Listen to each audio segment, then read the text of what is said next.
The 1980s had many aspects to its tale. The most important, perhaps, would be its people, practices, and what was valued during this time period. For example, the fitness craze became a large part of everyday life. People saw many famous actors and music stars sporting a healthy, active lifestyle and felt the need to do the same. Then, as video tutorials and gym memberships became more widely available, this living well way of life was a widespread epidemic. As the competition to be the most fit raged, so did the one to explore outer space. This is best known as the space race, a race between the Soviet Union and the United States to get ahead in space exploration.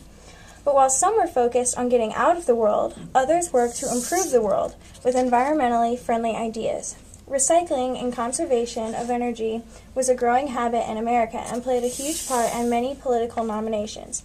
Conservation also played a large part in political nominations as the country adopted the ideas and practices of their Republican leaders, which were growing in number.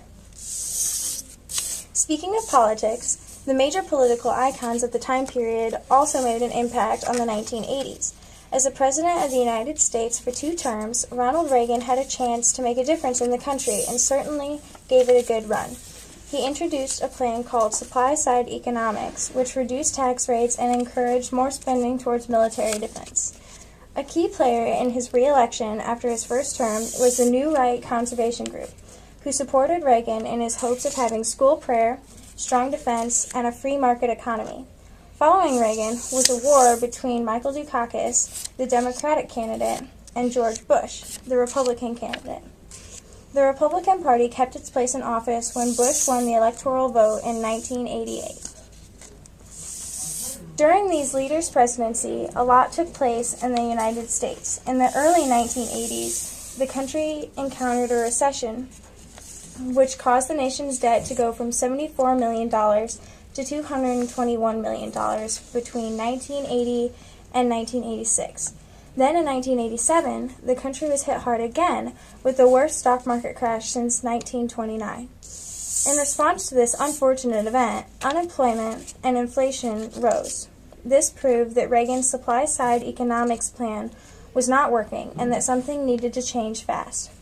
On the bright side, crime rates went down, as well as taxes, and government funding turned its efforts towards finding a cure for AIDS. The foreign policy in the 1980s was looking up as the Cold War tension decreased. Germany became an independent country, and the Berlin Wall was finally torn down after 28 long years. The country did, however, have the Vietnam War to deal with and encountered some conflict with an uprising communist rebel in Nicaragua and El Salvador. The country dealt with this issue by supplying Nicaragua and El Salvador's army with the appropriate supplies to fight off the rebels. The rebels were persuaded to stand down by a peace treaty signed later on. So basically, there were some highs and lows of the 1980s, but it all worked out in the end.